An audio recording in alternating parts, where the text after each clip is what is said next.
Assalamualaikum warahmatullahi wabarakatuh. Kami dari kelompok 4 yang beranggotakan M. Asmi, Ainur Rafiq, dan Sri Wahyuningsih.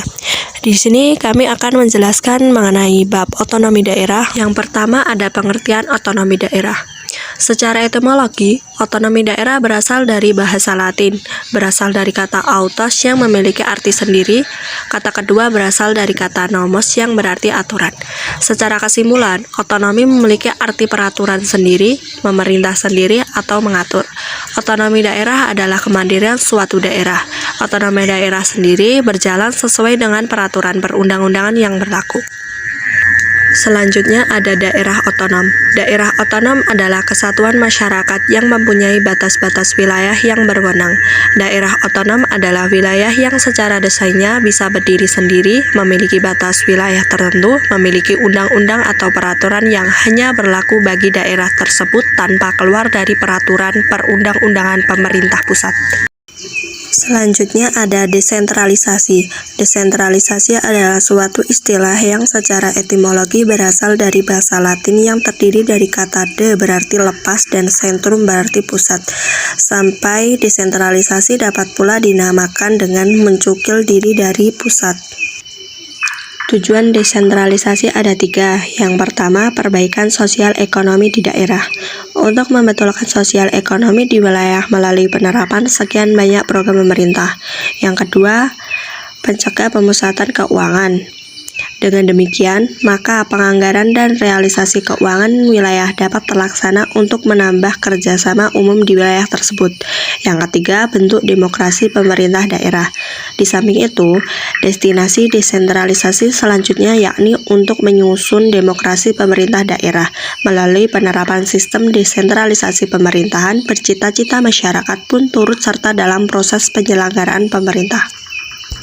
Selanjutnya adalah dekonsentralisasi.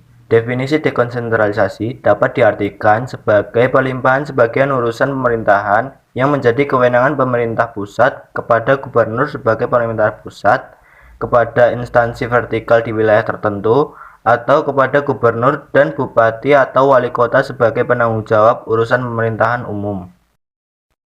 Tujuan dekonsentralisasi. Dekonsentralisasi memiliki 4 tujuan. Yang pertama, meningkatkan efisiensi dan efektivitas penyelenggaraan pemerintahan, pengelolaan pembangunan, dan pelayanan terhadap kepentingan umum. Yang kedua, terpeliharanya komunikasi sosial kemasyarakatan dan sosial budaya sistem administrasi negara. Yang ketiga, terpeliharanya keserasian pelaksanaan pembangunan nasional. Dan yang terakhir, terpeliharanya keutuhan negara kesatuan Republik Indonesia. Yang selanjutnya ialah tugas pembantuan.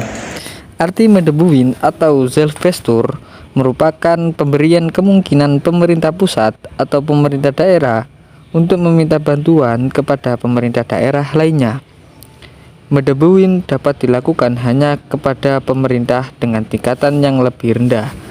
Medebuin dikenal dengan tugas pembantuan yang biasa ditujukan dari pemerintah pusat kepada daerah otonom. Tujuannya untuk melaksanakan urusan pemerintahan yang menjadi kewenangan pemerintah pusat dan daerah.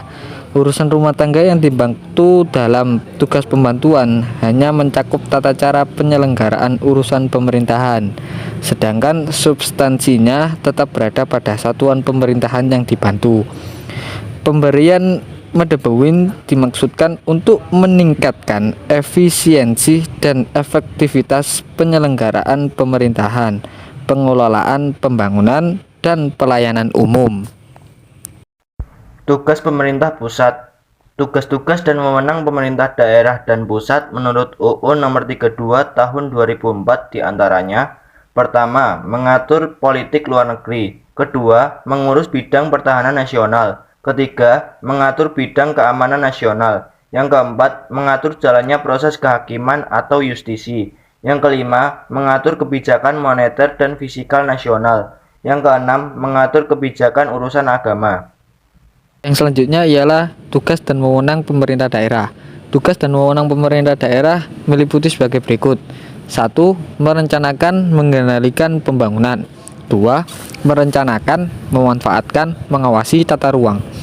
3. Menyelenggarakan ketertiban umum dan ketentraman masyarakat.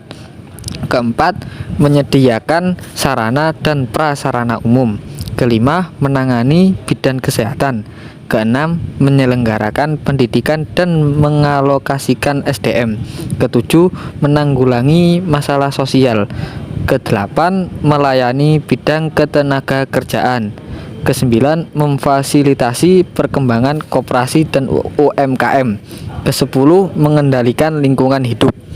Sekian penjelasan dari kelompok kami. Bila ada salah kata, mohon maaf. Wassalamualaikum warahmatullahi wabarakatuh.